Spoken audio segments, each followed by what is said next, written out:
Bonsoir à toutes et bonsoir à tous. Bonsoir, Bonsoir Fabien. Hélène. Alors, je suis très heureuse de vous retrouver aujourd'hui à la Recyclerie, que je remercie d'ailleurs pour leur accueil et leur complicité dans l'organisation de ce festival de Noël Où est le beau. Aujourd'hui, c'est notre premier podcast en live du week-end et on va parler miam miam avec toi, Fabien. Parler de délices, mais pas n'importe lesquels. Donc toi, tu es cuisinier. Peut-être que certains d'entre vous ont déjà goûté les petits délices de ton épicerie là, sur ton stand pendant le marché. Si ce n'est pas encore le cas, bah, je vous le recommande. Venez nous voir. Ouais, venez le voir. Et ce que je recommande le plus, c'est de réserver une table dans ton restaurant, 42 degrés, 109 rue du Faubourg Poissonnière, dans le 9e. Toi, tu as ouvert en 2013 avec ton associé et vous étiez le premier restaurant bio, végétal et crudivore de Paris à l'époque. C'est exact. Et ce qui est marrant, c'est que donc, toi, le cru, c'est arrivé un peu sur le tard. On peut pas dire que tu sois tombé dedans quand tu étais jeune. Toi, tu es normand, alors avec l'amour des bons produits, j'imagine, depuis toujours. Mais tu avais quand même toujours axé ta cuisine sur le légume. Et puis, c'est quand même, après une quinzaine d'années dans la cuisine traditionnelle, que tu t'es dit que tu as croisé la route du cru. Et là, c'est un coup de foudre, peut-être, tu vas nous raconter. Et tu es passé au-dessus de toutes ces idées reçues, des caricatures aussi un peu qu'on peut avoir sur ce mode d'alimentation un peu alternatif, parfois moqué, mais comme beaucoup de choses un peu qu'on ne connaît pas finalement. Et tu t'es embarqué, le cœur ouvert, dans ce chemin de traverse inédit et très alternatif. Quand même, parce que la cuisine crudivore en 2013, c'était pas un truc qui était très très connu. Alors, je précise dans cette conversation qu'on ne va pas parler du crudivorisme d'un point de vue des bienfaits alicaments, etc. Toi, tu n'es pas naturopathe, moi non plus. Donc, on va plutôt l'aborder sous l'angle du goût, parce que ça, c'est ce qu'on connaît un peu tous et ce qu'on aime, c'est ça. Sur ces chocs un peu gustatifs qu'on est de plus en plus à avoir, en fait, en goûtant cette cuisine, ces recettes délicieuses, sans four ni plaque. Alors, sur Où est le bon, on a déjà parlé de raw food avec Marie-Sophie L. Et avec toi, j'ai envie qu'on continue en fait à explorer ce nouveau champ des possibles incroyable qui s'offre aux cuisiniers d'aujourd'hui, avec cette posture un peu radicale de ne rien cuire au-dessus de 42 degrés. Et du coup, d'explorer aussi, nous, grand public, cette nouvelle façon de manger finalement, de préparer des plats, parce que contre toute attente, eh ben, c'est délicieux. Je dis contre toute attente parce que franchement, c'est pas forcément un truc voilà, quand on dit qu'on va manger cru, on a l'impression qu'on va manger des salades et des carottes, tu vois, mais c'est pas tout à fait ça. Pour débuter cette conversation, Fabien, est-ce que tu peux nous dire comment tu passes de quasiment 10 ans à barouder un peu partout dans le monde, curieux de tout goûter, tu es devenu aussi cuisinier dans des grands restaurants, mais en cuisine traditionnelle, à justement chef de 42 degrés? Alors, c'est une bonne question. Donc, c'est un parcours peut-être un peu atypique, mais c'était surtout un voulu de vouloir un jour avoir un restaurant à moi, mais un restaurant qui ne ressemblait pas à d'autres restaurants. Donc, un restaurant à concept, c'était sûr. Et mon ami associé aujourd'hui qui m'a présenté cette alimentation, après l'avoir goûté, m'a fait complètement switcher sur les a priori et manger l'illusion de manger quelque chose qu'on a l'habitude et qui ne l'est pas. J'ai trouvé ça assez surprenant. Et en fait, derrière, il y a les goûts aussi qui arrivent. Et les goûts sont complètement différents et beaucoup plus prononcés. Et grâce à ça, moi, je trouve qu'on s'éclate gustativement. Et on retrouve des textures qu'on a tendance un peu à oublier. Je sais pas si ça vous parle un peu. Après, je vous invite à goûter aussi, c'est pas mal. Et donc ça a été mon premier coup de cœur. Et ensuite, derrière, c'est les différentes techniques qu'on a tendance pas à oublier, mais à laisser de côté ou à changer, à transformer trop rapidement. Et là, on a, pour la finalité de cette cuisine, reprendre un peu certaines techniques oubliées, reprendre des recettes où on part du produit brut jusqu'à la fin, le travailler jusqu'à la fin. Et c'est ça que j'aime. Et en fait, qu'est-ce que toi tu goûtes qui te convainc de ça? Qu'est-ce qui te fait goûter là ton copain quand il vient, qui te dit regarde Fabien, goûte ça, tu vas peut-être aimer Tout simplement, boulettes de noix, sauce tomate, spaghetti de courgettes. C'est pas comme ça qu'on me l'a vendu, on m'a rien dit du tout. J'ai regardé, j'ai fait mais c'est des spaghettis avec une sauce tomate et des boulettes de viande. Ben non, c'est pas des boulettes de viande, c'est pas cuit, c'est une sauce tomate pas cuite, c'est des boulettes de noix déshydratées et les pâtes, c'était donc des spaghettis de courgettes. Alors aujourd'hui, c'est peut-être un peu commun, mais moi, il y a 12 ans, clairement, j'avais jamais vu de ma vie. Et quand c'est épluché, quand c'est un peu mariné, cuit donc juste avec l'huile et le sel, clairement, il y a un coup de bluff, il y a un trompe-l'œil qui est quand même assez incroyable. Et ouais, bah moi, ça m'a convaincu, quoi, ouais. Clairement. Non, mais parce qu'en fait, tu avais quand même ce background de cuisinier depuis toujours, avec des techniques complètement radicalement différentes. Et là, à ce moment-là, tu vois le potentiel de ce qui peut être fait. Tu vois qu'en fait, c'est un espèce de champ des possibles incroyable et que tu vas t'éclater. Si tu explores un peu ça, parce que tu aurais pu te dire juste, je vais pour chez moi, je vais faire ça, mais tu vois, je reste cuisinier. Tu vois, normal. J'aurais pu, mais non, clairement, j'ai fait essayons. Et la question m'est souvent a été posée, mais est-ce que au final tu tournes pas en rond? Est-ce que tu te mets pas des œillères? tu vas pas te restreindre en fait. Voilà, tu vas pas te restreindre dans cette cuisine. Au début, j'avais un peu peur en me disant mais c'est vrai que si on cuit pas, on va pas pouvoir faire ça ou ça ou ça. Et au fur et à mesure du temps, au fil des années, et même encore maintenant, je découvre encore toujours des choses. Et au final, tu te rends compte que non, il y a plein de possibilités qui s'ouvrent à toi, quoi. Il y a plein de choses, et des légumes, des oléagineux, des graines, tout fait en sorte que selon comment elles sont travaillées ou mixées ou incorporées, on a un truc différent. Ouais. Clairement. Ouais. Et du coup, qu'est-ce qui aussi peut-être à ce moment-là te lassait un peu dans cette cuisine traditionnelle à l'époque, tu vois? Est-ce qu'il y avait un truc pas forcément de facilité, mais tu vois, de toujours aussi peut-être avoir des process où on doit reproduire toujours la même chose, ou tu vois, avoir des choses aussi qui sont facilitées avec, je sais pas moi, des poudres qui remplacent tu vois, ce genre de choses. Je vois ce que c'est. Ok, d'accord. Alors, c'est pas vraiment, j'ai jamais été trop lassé, mais par contre, de redécouvrir, de retravailler un produit brut de A à Z, donc du type les pâtes, truc à la con, faire ses propres pâtes, j'ai trouvé ça, moi, je suis retourné en enfance. Tu te dis, attends, mais là, tu prends différentes poudres qui n'est pas juste de la farine de blé, tu te fais tes différentes farines, différentes poudres d'oléagineux ou de graines, et tu les mixes, et t'arrives à quelque chose, quoi. Ouais. Et c'est ça qui devient intéressant. Alors après, il faut faire attention parce que les goûts peuvent être un peu trop prononcés, un peu trop forts, mais tout ça, à force, au bout de 10 ans, je crois qu'on arrive à des choses quand même sympas. Ouais, tu commences aussi on commence à toucher un peu... un peu ta vie. Hein. Mais alors du coup, comment tu te formes en fait à être comme ça chef crudivore, cuisinier crudivore? Je sais que t'aimes pas qu'on parle de chef. Donc en autodidacte en fait. Oui, dans un sens, on peut le dire dans cette cuisine. Ouais, je suis un autodidacte. Après, j'ai fait des belles rencontres. Déjà, mon associé, mon ami, qui m'a appris énormément de choses sur le véganisme, le crudivorisme. Et après, les personnes avec qui j'ai travaillé, les personnes que j'ai embauchées en tant que salarié, qui m'ont... ça a été un échange de tous les jours. C'est-à-dire que moi, je leur ai appris les techniques, on va dire, de base d'une cuisine traditionnelle, mais remise sur un restaurant à concept.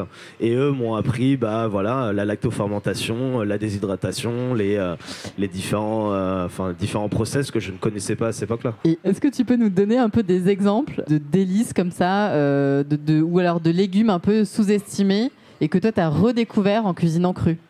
Ok, le chou de Bruxelles. Qui aime le chou de Bruxelles? Ouais. Ok. Il y a quand même pas mal de... Il y a au moins 2 mains levées sur 150. C'est pas mal.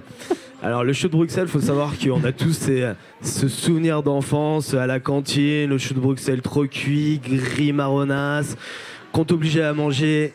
Et je l'ai aussi vécu, hein. Et j'ai aussi dit, moi, le chou de Bruxelles, plus jamais de ma vie. Et le chou de Bruxelles cru, j'ai découvert en fait, c'est même pas redécouvert, j'ai découvert en cru un légume mais qui est tellement bon, qui est tellement frais, c'est presque sensuel, quoi. Il est délicat, faut juste l'assaisonner avec un peu d'huile, une petite huile de noisette avec une petite fleur de sel, ne demande pas plus. Et c'est exceptionnel.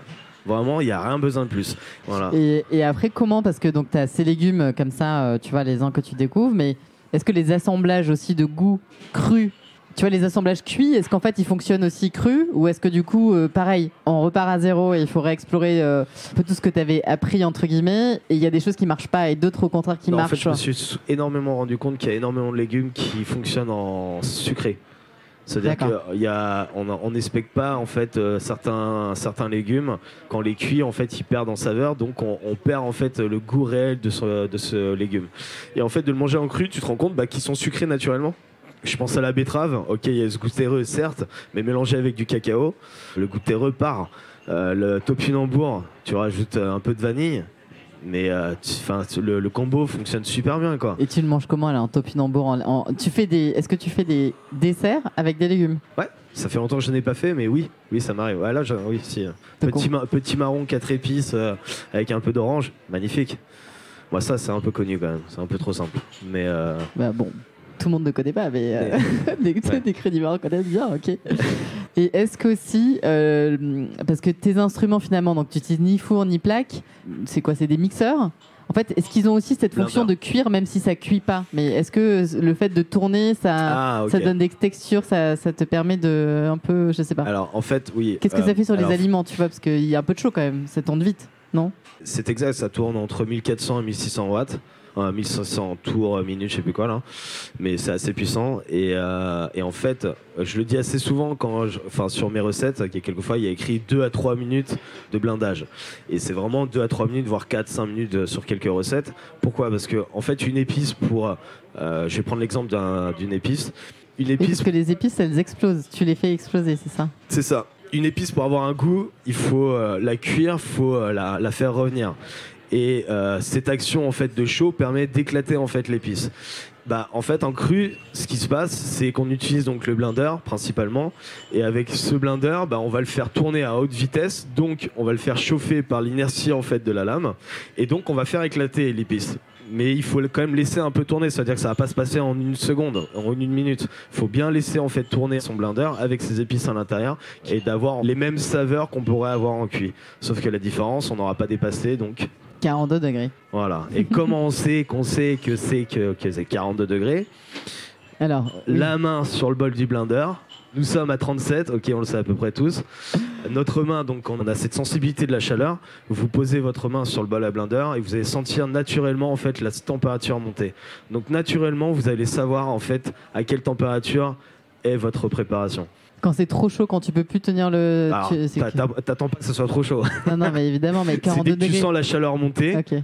Et si tu la sens, c'est que tu es au moins à 37. Donc, voilà, tu t'arrêtes, tout simplement. Ouais. Après, oui, il y a des sondes, oui, il y a des thermomètres. Mais je pense que le meilleur des thermomètres, ça, c'est l'une des bases traditionnellement qu'on m'a apprise avec une traditionnelle, c'est goûter, c'est quoi?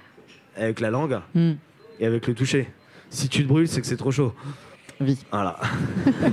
Et alors, ensuite, est-ce que finalement, on est condamné à manger froid aussi ou... Non. Parce que voilà, il y a aussi des idées à 42 degrés. Oui, mais alors, comme tu boues pas ta préparation, tu la chauffes comment?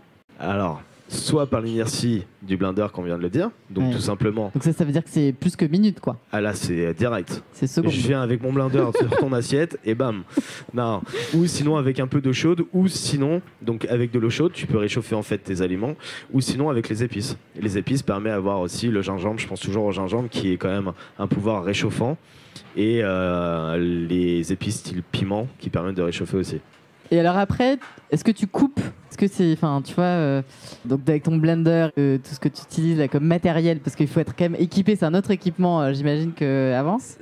On a un autre matériel, c'est-à-dire qu'on va utiliser principalement blender, mandoline japonaise. Et mandoline, ça te fait tout un tas de... Donc c'est quoi? C'est pour les pâtes? Ouais, pour faire des choses très fines. Okay. Le couteau, un très beau couteau, bien sûr.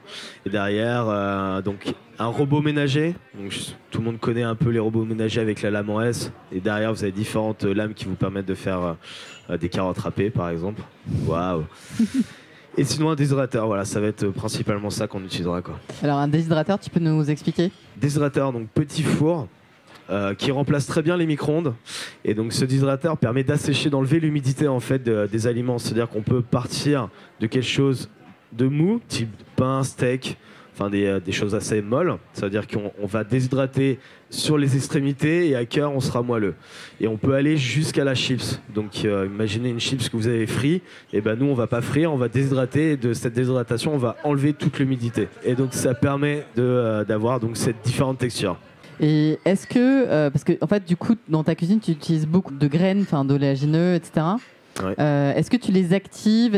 Comment est-ce que tu les travailles? Est-ce que tu les baignes dans l'eau avant? Parce qu'il y a il y a des gens qui nous disent mais il faut. Est-ce que tu cuisinerais pas toi par hasard? Non, mais tu as un peu de connaissances quand même. Parce que tu vois, je t'interviewe, donc je me documente un petit peu, parce que vraiment ça m'intéresse et je vois qu'il y a beaucoup de gens qui me disent mais finalement on sait pas, on se prive, tu vois, quand on mange des amandes, des noix, enfin tu vois tout ce qu'on a l'habitude de faire, d'une puissance de ces aliments-là, parce qu'en fait on les mange sans les activer entre guillemets. Ouais. Qu'est-ce que ça veut dire activer? Ouais. Donc l'activation c'est quoi? C'est de faire en fait un trempage dans l'eau. Ok, donc l'eau filtrée, ça serait le top, faut le savoir. Donc on va revenir sur l'eau après. Ouais, génial, ça me plaît ça. Donc mettre dans de l'eau en fait ces oléagineux et les laisser pendant une nuit au frigo, les faire donc ce qu'on appelle activer, donc c'est de la pré-germination. Donc qu'est-ce qui va se passer? La noix va absorber en fait l'eau et va commencer à sortir un petit, je connais jamais le nom là, un petit zigouki, c'est comme ça que je l'appelle moi. Et en fait, cette pré-germination permet d'enlever l'acide phytique qui est en fait indigeste à la consommation. Il faut savoir qu'à grosse quantité, on peut avoir des ballonnements. Donc on va pas garder l'eau de trempage, on la jette bien sûr, on rince ces oléagineux et derrière on peut donc travailler ces noix. Question technique, pour un cuisinier c'est génial. Pourquoi? Parce que on a ramolli en fait la chair, donc c'est beaucoup plus facile à travailler. Mais est-ce que du coup ça donne pas un peu moins envie? Enfin, parce que ce genre en tout cas quand on les mange, quand tu les cuisines dans une préparation, c'est un avantage. Mais les manger comme ça, tu vois, en apéritif ou comme ça pour les grignoter, comment on fait pour redonner du croquant qu'on aime bien quand même dans les graines qu'on mange pas activées? Ah oui, après tu le redéshydrates. Une fois que tu l'as activé, tu l'assèches, donc tu le déshydrates. Et donc là, il est propre à consommer comme ça directement. Après, je vous cache pas, c'est pas 3-4 cacahuètes qui vont faire mal au ventre.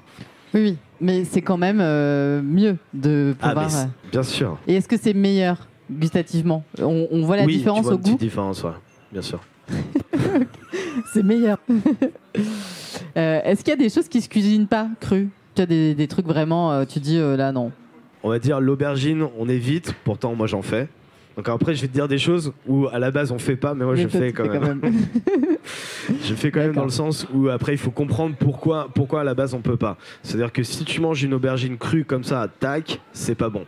Ok, tu peux t'intoxiquer. Par contre, si tu la fais dégorger et que tu la fais mariner proprement, au bout de quelques temps, elle est consommable. Après, comme pour le champignon, je le dis à chaque fois, tu vas pas te taper 300 grammes de champignons. Hein, ça a jamais été, bon, à part les champignons de culture, ou encore tu peux te permettre, mais dès qu'on part sur j'ai des gens, quand je fais un tartare de girolles, ils me le font, je le veux en plat. Moi, je le déconseille. En règle générale, je fais non, c'est trop. T'évites, tu vas mettre 80, 70 grammes, pas plus. Pourquoi? Parce que c'est un champignon sauvage et ça a jamais été recommandé de le manger cru, quoi. Pourtant, je le fais, mais je le fais parcimonie, donc en petite quantité et bien mariné. Donc on va dire à la base les champignons sauvages crus on évite, pas trop du moins.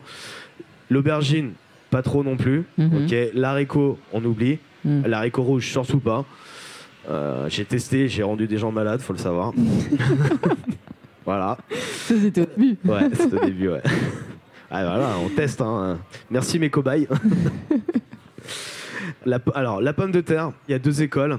Il y a l'école, mon école à moi qui était encore il n'y a pas si longtemps, non, pas de pommes de terre, c'est pas possible. Pourtant aux États-Unis, ils ont des recettes où ils font mariner, bien dégorger la pomme de terre et ils font des salades se composent de pommes de terre. Moi, ça, j'ai jamais fait. Par contre, j'ai appris dernièrement du fait que je travaille beaucoup avec des naturopathes que la pomme de terre en petite quantité en jus cru est très bon en fait pour le foie.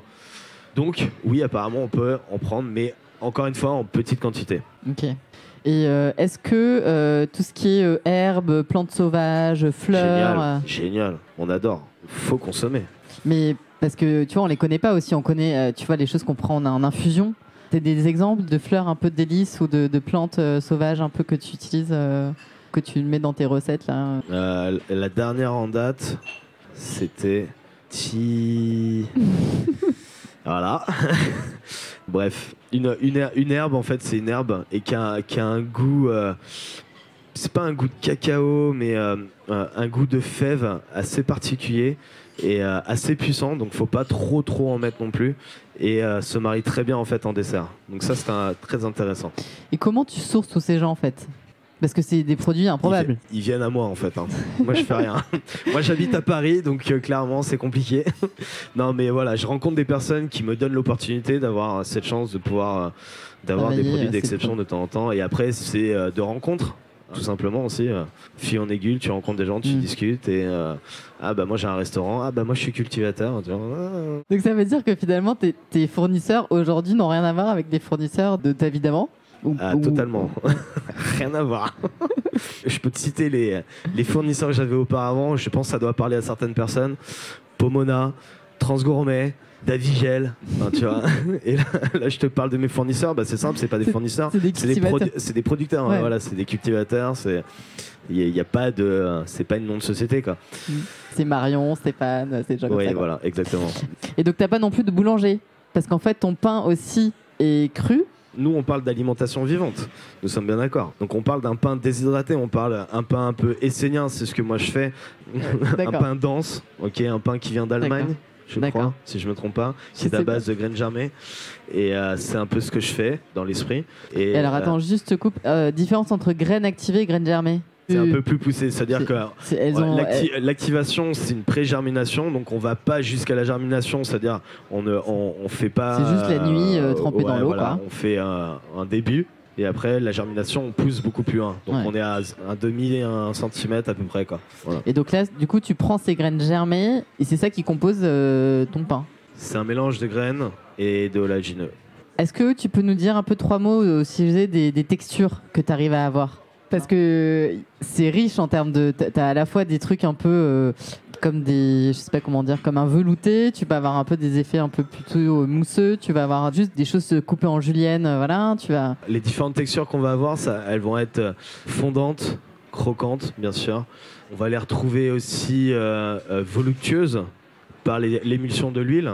Dès que tu fais n'importe quelle vinaigrette ou quoi au caisse, cette alchimie qu'il y a entre l'acidité, le liquide et l'huile permet d'avoir ce côté un peu voluptueux. Enfin, c'est beaucoup plus aéré. Quoi. Et pourtant, c'est aéré, mais ça reste du gras quand même, parce qu'on en met un peu quand même. Donc c'est assez improbable et intéressant, quoi. Et pareil avec les huiles, est-ce que du coup il y a des huiles, parce que du coup c'est cru, donc il y a des huiles qui sont plus ou moins fortes aussi. Et du coup, tu as un peu des huiles certaines, enfin tu peux nous partager, je sais pas, 2 ou 3 huiles un peu bien pour Alors, certains. ma préférée.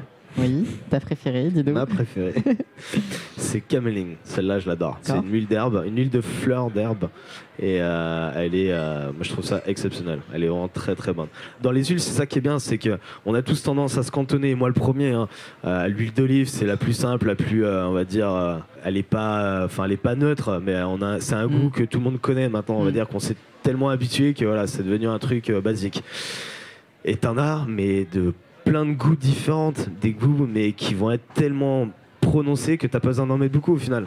Et c'est ça qui est génial, c'est que ça peut juste finir la touche de ton plat presque sur un filet d'huile de soit cameling, cartam, qu'est-ce qu'il y a d'autre ? Il y a le lin, les noix, la courge, enfin pression à froid bien sûr. Ouais. Très important. Ouais, donc ça c'est à checker sur les étiquettes. Exactement. Mais c'est peut-être aussi parce qu'on les utilise pas beaucoup ces autres huiles parce qu'en fait elles se cuisent pas. Enfin souvent l'huile d'olive se cuit. Et donc, mais comme on a tellement l'habitude aussi de manger cuit, en fait, on utilise des huiles qui se cuisent et donc en fait, on passe un peu à côté des autres. Donc toi, tu cuis pas avec le feu, mais est-ce que quand même, il y a certains procédés, peut-être la marinade, tu nous parlais tout à l'heure de petites recettes, tu disais on fait mariner, ci et ça. Comment tu fais mariner en fait ? C'est quoi les techniques un peu ? Alors, en marinade, tu vas avoir la marinade, ce qu'on appelle les marinades instantanées. Donc, un mélange d'huile, d'acidité et de sel, ou tout simplement un mélange d'huile et de sel qui permettent de cuire ton végétaux directement. Et après, on peut partir sur tout ce qui est... pour moi, tu as la première marinade qui va être celle que je viens de te dire. La deuxième va être pickles. Donc, une action d'eau, de sel et de sucre et d'acidité. D'accord ? Très intéressant. Après, tu as la saumure, eau et sel, tout simplement. Okay. Et on va dire que ça, c'est des bases. C'est-à-dire que dans ces bases-là, il faut se dire que dans le pickles, imagine que tu peux mettre des herbes avec donc des légumes. En pickles, tu peux mettre plein d'épices. Enfin voilà, c'est ce que je viens de dire, c'est-à-dire que de rajouter, c'est-à-dire que ça, c'est des bases qu'il faut. C'est la technique qu'il faut comprendre, qu'il faut faire, et derrière, il faut s'exprimer avec d'autres épices, d'autres herbes, d'autres goûts, quoi. Et après, tu passes sur la lactofermentation. Donc la lactofermentation, c'est de l'eau et du sel. Et selon les légumes, tu vas avoir une acidité, un pH qui va ressortir plus que d'autres. Donc va se transformer en lactofermentation. Et l'acidité te permet de l'actionner aussi. Donc l'acidité, tu vas la trouver dans quoi? Dans les agrumes, dans différents légumes et le vinaigre. Voilà. Donc en fait, la lactofermentation, c'est aussi une technique pour conserver. Alors conserver et attendrir. Ouais, attendrir. C'est-à-dire, tu vois, tout à l'heure, j'ai ouvert mon pot, j'étais un peu trop optimiste. J'ai fait des carottes en lamelles, mais après, elles étaient fines. Donc je me suis dit, ça se trouve, ça a fonctionné. Et ça fait quoi, une semaine, même pas, ouais, ça va faire même pas une semaine. Donc c'est vraiment très tôt. Ouais, j'étais un peu ambitieux là. Mais j'avais faim aussi. Il faisait froid. Et il faisait froid. Donc la carotte, c'est bien. Parce que sinon, c'est quoi, c'est 3 semaines? Ouais, je pense que 3 semaines minimum, ça aurait été pas mal, ouais. Et donc, on peut les conserver après combien de temps? Ah, une semaine, je dirais. Attends, on attend 3 semaines et après, quand on l'ouvre, c'est une semaine. Ouais, enfin, mais si on l'ouvre pas, le bocal. Après, tu peux laisser. Après, le truc qui va se passer, c'est toujours pareil, c'est plus tu vas laisser. Parce qu'il y a des bactéries qui vont se créer là. Ouais, c'est ça qui est génial. C'est ça qu'on recherche. Oui, mais c'est des bonnes bactéries. Bien sûr. Oui, mais est-ce que quand on laisse si tu fais bien le procédé correctement. Ouais, parce c'est toujours pareil. Tu vois, quand on parle de lactofermentation, on a un peu l'impression que c'est un truc un peu dégueu. Enfin, un truc. Ah oui, c'est un peu un truc qui accroupit, quoi. Enfin, voilà. Mais c'est aussi changer notre regard sur les bactéries. Mais oui, parce que du fait de tout ce qui s'est passé là dernièrement, plus personne veut manger la cacahuète qui a traîné sur la table parce qu'on a peur de. Qu'ils ne savent pas laver les mains, qu'ils soient malades, que ceci, cela. Oui, c'est vrai. Il faut faire attention, bien sûr. Maintenant. Alors j'estime que les bactéries sont importantes pour notre corps. Maintenant, il y a des virus qui traînent, il faut faire aussi attention, mais il ne faut pas devenir non plus parano et vouloir se protéger. Au final, je pense qu'on ne se protège pas, bien au contraire, on s'affaiblit. Et il faut aussi se nourrir. Ouais, il faut se nourrir de tout ce qui se passe. Et donc, c'est pas parce que j'ai mis un pot, oui, c'est sûr, il y a 3 ou 4 personnes auparavant qui ont mis leurs doigts dedans. J'avoue, c'est vrai, c'est pas très très bien, c'est pas très hygiénique. Mais dans un sens, c'est pas grave, c'est comme ça que ça se passe. C'est comme ça qu'on a vécu pendant des milliards d'années et on continuera à vivre comme ça, j'espère. Donc, et je sais plus, là, ça me fait penser à des études. Je crois que mais c'est un truc très sérieux de chercheurs qui ont cherché, si tu veux, quel est tu vois, nos couverts, le matériau qui est le plus adapté finalement et qui est le mieux pour l'être humain pour la jonction entre l'aliment, ce qu'on met dans, enfin tu vois, le fait de le mettre dans la bouche. Donc est-ce que c'est une cuillère en bois, en métal, en verre, machin? Et bah la réponse c'est les doigts. Donc bon, voilà, tu vois, c'est aussi. Mais c'est intéressant parce que finalement, c'est mieux conservé. Enfin, la lactofermentation, une fois qu'on a passé un peu le cap de c'est un peu dégueu, machin, et qu'on prend le temps, parce qu'il faut quand même prendre le temps de le faire. Et non plus seulement tu prends le temps, mais ça sera. Faut le savoir. Faut laisser. Voilà. Faut oublier même quelquefois. Voilà, mais aussi on conserve en fait mieux les vitamines. Totalement. Ouais. Ok. Et puis, parce qu'en fait, l'alternative que ça apporte, c'est... parce que sinon, l'autre façon de conserver, c'est la stérilisation. Mais la stérilisation, c'est vachement énergivore, en fait. Donc, et puis, ça flingue tout. Je ne stérilise pas, moi. Du moins, mes pots, oui. Mes pots sont stérilisés. Mais en fait, ouais, non, je ne pasteurise pas, pardon. Alors, pasteuriser... Pasteuriser, c'est-à-dire que tu montes en température, en fait, ton produit dans un bocal. Je crois que c'est 100, à mes souvenirs, je crois que c'est 100 degrés pendant 1 heure, un truc comme ça. Et donc là, tu tues toute bactérie, les vitamines. Et donc les vitamines. Voilà. C'est marrant que tu me parles de ça. Je fais beaucoup plus attention sur mes achats concernant, tu vois, le vinaigre, le miso, le tamari. Enfin, tu vois, il y a plein de produits comme ça. Parce que c'est pas écrit en fait à froid. Alors à froid ou non pasteurisé. Parce qu'il y a beaucoup de choses qui sont pasteurisées en final et c'est dommage parce qu'en fait nous moi ce que je recherche clairement dans cette alimentation c'est un maximum de non-transformation et bien au contraire de conservation de vitamines. Donc dès que tu commences à pasteuriser tu perds tout. Donc plus aucun intérêt et je me suis fait avoir 2-3 fois sur des vinaigres où j'ai pas fait attention à l'achat et je veux faire de la fermentation de vinaigre et qu'est-ce qui se passe? Ça fonctionne pas. Tu veux créer ta fermentation et où est-ce que tu vas trouver les bactéries? C'est en fait dans le vinaigre. Je prends le pomme parce que c'est celui qu'on utilise le plus en alimentation vivante. Et s'il a été pasteurisé, tu vas peut-être y arriver, peut-être en bout de 10 jours, ça va peut-être arriver à faire quelque chose, mais à la base, en 8 heures, s'il est non pasteurisé, tu vois la bactérie se former et donc ça commence à buller et ça fait son taf, quoi. Et qu'est-ce que tu préfères faire, tu vois, en lacto-fermenté? Il y a un truc... Tout. Je suis en pleine découverte encore. Hein. J'ai sorti des salsifis d'il y a 1 an. Donc tu avais lacto-fermenté il y a 1 an? Entier, voilà. Tu vois, juste nettoyer, et ils sont fondants, plus croquant. Et c'est ça que je recherche aussi, tu vois. C'est de pouvoir la texture attendrir et arriver à... Je veux pas de la purée parce que je me suis fait avoir 2-3 fois avec de la carotte ou de la patate douce où au final tu prends le truc, c'est de la purée quoi. Donc là c'est intéressant, tu fais des jus avec ça, tu retravailles encore le produit différemment. Mais là avec le salsifis, je suis arrivé à un terme où c'est tu prends la cuillère quoi, hop. Comme du beurre. Génial. Vous voyez pas sa tête, mais... Pardon. Et est-ce que tu as un peu, tu vois, des ingrédients qui sont un peu devenus comme peut-être pour nous le sel et le poivre, tu vois, vraiment des trucs qui sont... tu as tout le temps sous la main et avec lesquels tu fais vraiment plein de trucs parce qu'ils se déclinent sous plein d'aspects. J'adore la poudre de céleri. La poudre de céleri ? Ouais. Et qu'est-ce que ça donne un goût, ça sale un peu ? Non ? Moi je trouve pas réellement, non. Bah, après j'adore le sel, hein, donc bon, voilà. Y a des gens qui vont dire oui ça sale. Moi je trouve pas, je trouve que c'est le goût du céleri qui ressort énormément, les poivres, tous les différents poivres, il y a tellement de poivres avec des goûts tellement différents. Et est-ce que tu penses aussi qu'il y a des techniques, qu'il y a du cru, que vous utilisez aujourd'hui dans la cuisine qui peuvent inspirer la cuisine traditionnelle ? Bah, la déshydratation déjà commence à rentrer un peu plus. Totalement, ouais. Ça fait au moins 5-6 ans maintenant, j'ai vu des choses se faire parce que j'aime bien aller faire un tour à Omnivore, je sais pas si tu connais le salon Omnivore.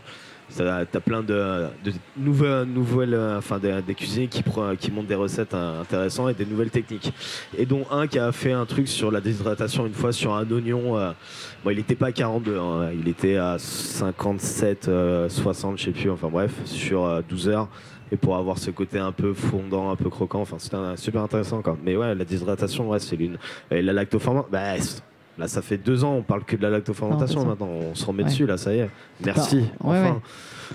Oui, après, on parle que de ça, enfin, tu vois, parce que toi aussi, t'es dans cet écosystème et que voilà, mais il y a beaucoup de gens et encore, on le voit là sur le marché, tu vois, qui découvrent. Oui, vraiment, bien sûr, ouais, moi, je suis dans parfois, on a un peu l'impression que tout le monde est comme nous, mais en fait, pas encore tout à fait. Et pareil, moi, ce qui m'avait marqué, c'est esthétiquement, tu vois, tes assiettes sont hyper colorées. Tu vois, enfin. Du fait qu'on ne cuit pas, bon, donc oui, on conserve énormément la chlorophylle, soit je sais plus le terme pour dire, enfin on conserve en fait pigmente les légumes. La pigmentation des légumes sont conservées totalement. Ouais. Et aussi les odeurs en fait sont différentes. Ah totalement, c'est super. Oh, moi j'adore. C'est plus intense. Ah mais c'est, alors je sais pas si c'est plus intense, c'est pas les mêmes odeurs. Moi je trouve que c'est une très très bonne odeur. Alors c'est sûr la lactofermentation quand tu l'ouvres, il y a des fois ça peut perturber avec le chou, j'avoue ça peut faire un peu bizarre, mais non en soi tout ce qui est déshydraté, t'as plein d'odeurs qui ressortent quand j'ouvre la porte le matin là. Waouh. C'est génial. Ouais. Ouais. Donc t'as plus l'odeur du truc qui cuit. Mais après c'est d'autres odeurs. Hein. Moi j'aime aussi. Enfin je suis cuisinier de métier de base, donc j'aime aussi les choses qui crépent. Voilà. Enfin c'est d'autres odeurs, c'est différent. Mais l'odeur du cru j'aime beaucoup. Ouais. Et donc toi tu manges cru tout le temps ou pas ? C'est quoi ? C'est 70%, 60%, 50%. 60% on va dire. Je mange le midi. Quand je mange. Oui, après voilà je cuisine tous les jours donc je suis tout le temps en train de je suis quelqu'un qui mange pas réellement, je suis plutôt quelqu'un qui grignote énormément, c'est tout ce qu'il faut pas faire, je le sais, mais voilà c'est comme ça que je fonctionne. Et est-ce que c'est plus long de cuisiner cru ou finalement c'est plus court, enfin pour les gens qui aussi non c'est l'anticipation par contre. Après il y a des gens parce que pour les personnes qui veulent changer leur alimentation, il y a des personnes qui sont intéressées à comment on pourrait manger tous les jours cru mais facilement. Et ça c'est intéressant parce qu'en final tu te rends compte que les gens ils disent mais on tourne autour, on fait toujours la même chose, des carottes râpées. Mais on adore les carottes, c'est génial. Mais tu peux aussi te faire tes carottes avec différentes vinaigrettes. Avec différentes, tu peux l'agrémenter d'un crunola, tu vois, de noix déshydratées, et le but en fait c'est de comprendre, c'est de changer en fait à chaque fois un peu sa vinaigrette, son condiment en plus. Ça change après vraiment le goût. Huile, ça change tout au final. Ça, tu peux avoir mangé le même aliment, mais pas assaisonné pareil. Voilà, c'est ça. Et c'est ça qu'il faut essayer de comprendre, c'est avoir ce déclic de se dire j'ai changé mon huile, et je vais changer ma vinaigrette, et je vais changer en fait les condiments que j'utilise habituellement, et ça permet en une semaine manger différemment tout le temps quoi. J'aimerais qu'on parle un petit peu de l'eau. de l'eau osmosée, de l'eau dynamique, de l'eau de boisson. Voilà. Comment est-ce qu'aujourd'hui, toi, parce que c'est important finalement, enfin, on est déjà composé 90% d'eau. Et l'eau qu'on boit, elle n'est pas toujours minéralisée comme, peut-être son potentiel est un peu réduit parfois. Comment toi tu fais? Alors moi j'ai un système de filtration d'une société qui s'appelle Originel. Originel. Originel, ouais. Ok. Que mon associé. T'as directement sur ton robinet? Non. Ouais, c'est un peu plus que sur le robinet, c'est sur l'arrivée d'eau. L'arrivée d'eau, ouais, directement. Donc en fait, c'est un système de filtration où tu as un vortex qui te rend en fait l'eau à l'état morte, ok, quand elle arrive, et après elle est redynamisée et reminéralisée avec différents filtres où tu as donc des algues, des minéraux, un charbon. Et il manque un charbon actif. Ouais, un charbon actif. Et un autre truc, je sais plus ce que c'est. Sel minéraux, je sais plus, enfin bref. Et en fait, l'eau passe là. Donc elle est dynamisée. Donc, parce qu'en fait, elle arrive, quand tu dis qu'elle est rendue morte, ça veut dire quoi? En fait, ça veut dire qu'on la filtre à la nano. C'est-à-dire qu'on laisse plus passer rien du tout. Donc elle est impropre à la consommation. D'accord. Je sais pas si tu vois ce que je veux dire. Ouais. C'est-à-dire que si tu bois l'eau telle qu'elle est là quand elle est filtrée, enfin quand elle est passée à ce moment-là, elle est pas bonne. Enfin, tu peux plus la boire. Okay. Et derrière, on la dynamise, donc on lui redonne en fait dans ce vortex de l'oxygène. Ouais. Okay. Le vortex, c'est comme une. Faut imaginer une spirale en fait. C'est ça, exactement. Ouais. Et là-dedans, en fait, elle est redistribuée dans différents filtres avec donc des minéraux, des pierres, des charbons, je sais plus quoi d'autre. Je les connais, je sais qu'il y en a 4, je crois, à mes souvenirs. D'accord. Et voilà, et donc ça te fait une eau, ce que j'appelle l'eau de Paris, mais 42 degrés. Bail originel. Et ouais, ça te fait une eau. L'eau est différente, clairement. Mais elle est différente pour nous parce que. Elle est différente en goût. Elle est différente à ce qu'elle va t'apporter aussi. Parce qu'au final, elle est propre. C'est là la petite différence. C'est que l'eau de Paris est bonne. Je ne critique en aucun cas l'eau de Paris, bien au contraire. Merci, on a de l'eau quand même qui est propre. Mais elle est contaminée depuis des dizaines et des dizaines d'années par les différents médicaments les systèmes de filtration qu'ils ont ne sont pas aussi poussés que ce système-là. Ouais. Donc ça laisse passer certains polluants. Ouais, certains médicaments ou certains trucs qui ne nous appartiennent pas et qu'on boit à notre insu et on ne sait pas ce que ça fait sur nous parce qu'on boit que ça.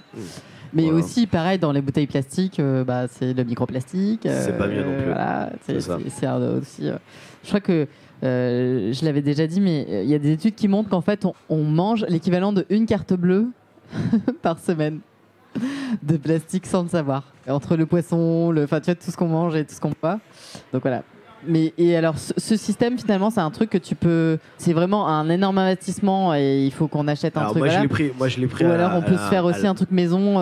Ça reste un investissement quand même, faut le savoir. Mais oui, tu peux le faire à la maison, bien sûr. Okay. L'appareil sera beaucoup plus petit avec le même système que je viens de te dire. Mais moi, j'ai une cuve qui fait 100 litres de récupération. Est-ce que si tu peux pas être en direct, tu es obligé d'avoir un système d'alimentation. Et voilà, quoi. Ok. On mettra les liens du coup de ce merveilleux filtre. Ouais. Alors tu sais que ce podcast s'appelle Où est le bon, Fabien, et que je demande à tous mes invités de nous partager leur définition du bon. Alors qu'est-ce que c'est le bon pour toi? Le vrai goût du bon? Le vrai goût du bon, le bon, c'est c'est marrant, c'est en fait tout est dans ta phrase. Le goût, c'est de partager, c'est de passer un moment, et ça commence par merci à toutes ces personnes qui cultivent et qui nous donnent des aliments pour qu'on puisse moi derrière m'éclater avec et donner du goût. Et je pense que ça vient de là. Et après, c'est un moment partagé. Ouais. Donc c'est tout ce que tu viens de me dire au final. Mais c'est bien, enfin je trouve que ça beau que tu remercies aussi les gens qui cultivent en fait. Ça part de là en fait. Ça part de là et aujourd'hui c'est vrai qu'on vit un moment un peu particulier parce que beaucoup de ces personnes-là aujourd'hui en France ont du mal à vivre alors que c'est eux qui nous nourrissent. Et donc il y a une valeur aujourd'hui à attribuer peut-être supplémentaire et même sociale en fait, de revaloriser tous ces gens qui cultivent la terre et toutes ces personnes qui aggradent le sol, qui font en sorte que notre sol reste vivant. Pour nous donner des aliments délicieux, en fait. Aussi, c'est parce que je pense que toi, tu pourrais pas faire de la cuisine crue aussi bonne avec des choses qui sont produites de manière conventionnelle, comme on appelle, tu vois. Parce qu'il y a beaucoup de choses qui ont peut-être moins de goût. aujourd'hui. Énormément. Et tout l'intérêt de savoir un peu, de pas hésiter à goûter, je pense, c'est important. Ça peut être très, très différent, quoi. Ouais, mais donc c'est aussi en fait porter une attention particulière quand on mange en fait les choses, parce que c'est manger aussi en étant attentif, parce que on a parfois aussi été habitué avec on a l'impression que un bon truc c'est quelque chose parce qu'on a toujours acheté nos légumes à tel endroit dans une grande surface, etc. Donc en fait on sait même plus peut-être reconnaître parce qu'on a plus trop de moments où on a accès à ces produits qui ont vraiment le goût du vrai, je sais pas comment dire, et donc nos sensations elles sont un peu parfois désaxées. Et donc se remettre au contact de ces vrais goûts. Enfin, moi, tu vois, quand je suis allée dans le potager de Pascal Pot, qui est ce fameux maraîcher, tu vois, qui cultive sur sol vivant et qui n'utilise pas d'arrosage, enfin, qui arrose pas ses plantes et qui fait confiance à ses semences qu'il est en train de justement sélectionner d'année en année pour qu'après elles se connectent avec le mycélium et qu'elles aillent chercher l'eau dans les roches et tout ça. Donc, c'est des légumes qui ont dû booster leur système immunitaire, tu vois, de manière de malade. Donc, des légumes qui ont une peau vachement plus épaisse, etc. Et quand j'ai goûté ces tomates, mais en fait, j'avais l'impression que je goûtais un truc qui n'était pas une tomate, tu vois. J'avais l'impression que c'était un autre... Presque qu'il aurait fallu inventer un autre mot parce que tellement c'était délicieux. Il y avait un goût que j'avais... Voilà. Donc, c'est aussi cette éducation, en fait, cette expérience vraiment de goûter. Et je pense qu'aller dans un restaurant comme le tien, c'est se remettre au contact de ces goûts qu'on a parfois un peu oubliés parce que des années de manger comme on peut aujourd'hui, mais pas forcément comme il faudrait, quoi. Il faudrait, ouais. C'est exact. Est-ce que, Fabien, tu aurais un message à faire passer, tu vois, peut-être alors déjà aux jeunes cuisiniers, tu as plus de 15 ans d'expérience, tu vois, des gens qui se lancent aujourd'hui dans la cuisine, qu'est-ce que tu peux témoigner au niveau de la cuisine et comment leur susciter un peu cet intérêt de s'intéresser à ces techniques-là si dans leur formation, par égard, tu vois, ils n'avaient pas eu de cours de cuisine?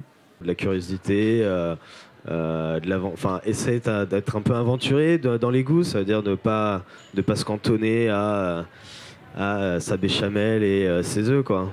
Tu vois, essayer de voir peut-être qu'on peut faire des alternatives différentes et de goûter tout simplement brut un aliment peut devenir intéressant. Et derrière, ok, peut-être le cuire, mais peut-être pas au final. Tu formes, toi, ou pas? Tu donnes des cours? Mais est-ce que tu accueilles des chefs j'imagine que tu es en stage des gens, etc. Mais tu donnes on peut venir. Je fais des ateliers pour des particuliers. Je fais des ateliers aussi pour des reconversions. Voilà, je fais pas mal de choses. Est-ce que tu peux nous dire 2 mots de ton épicerie que tu viens de lancer, l'épicerie 42 degrés à Paris? Qu'est-ce que je peux dire? Venez découvrir. Non, qu'est-ce que je peux dire? Voilà, on a développé une gamme d'épicerie qui ne fait que commencer. J'espère qu'on va aller encore plus que ça. Donc c'est toujours de la recherche et des de nouvelles créations qui arrivent. Voilà, c'est situé au 17 rue Maubeuge. C'est ouvert, on espère, tous les jours, de 9h à 17h. Et vous pouvez manger et faire. Alors là, on est en pleine saison dans le chou, donc on a du chouquel. Donc on a 2 sortes de chouquel déshydratés, donc en chips. On propose des crackers, on propose du pain qu'on a parlé tout à l'heure, un peu essénien dans l'esprit. On arrive dans la saison du faux gras. Pour Noël. Le faux gras pour Noël. On adore. Donc voilà. Et donc là, le faux gras, c'est avec des oléagineux et des graines. Tout ça agrémenté d'un bon gras d'huile de coco et curcuma. Non mais c'est ça au final, non? Et donc ma dernière question, qu'est-ce qu'on peut se souhaiter, tu vois, collectivement dans nos cuisines, peut-être à faire rentrer un peu plus du cru quand on est un peu néophyte? De l'alimentation vivante, ouais. De l'alimentation vivante. Je pense que c'est pas mal, ouais. Je pense que ça peut apporter pas mal de choses au quotidien. Et je conseillerais de se remettre à cuisiner ou cuisiner et de partager des plats faits avec amour. Ouais, mais en fait, moi j'ai lu un bouquin d'un alchimiste français, Patrick Burenstenas, et en fait il dit que tout ce qui est fait avec amour, alors là même quand tu vois pas forcément avec des produits, totalement vrai. Il y a un vrai truc, et donc ça c'est important, et je pense que c'est beau qu'on finisse par l'amour, parce que faire des choses qu'on aime, c'est le premier truc pour déjà... ça se ressent. C'est au-delà de suivre une recette, c'est ce que tu vas apporter en fait à ta... C'est le spiritus, lui il parle de spiritus. Ouais, tu vois. c'est j'en ai trop mis. Non, mais jamais trop en fait. C'est ce que tu c'est ce que as envie de partager, Voilà, c'est ça. Et donc, il a ton intention. ce que tu apportes, ton attention et l'amour que tu mets dans tes gestes et dans ta recette permet de nous régaler. Merci. Bon, merci beaucoup Fabien. Merci Hélène.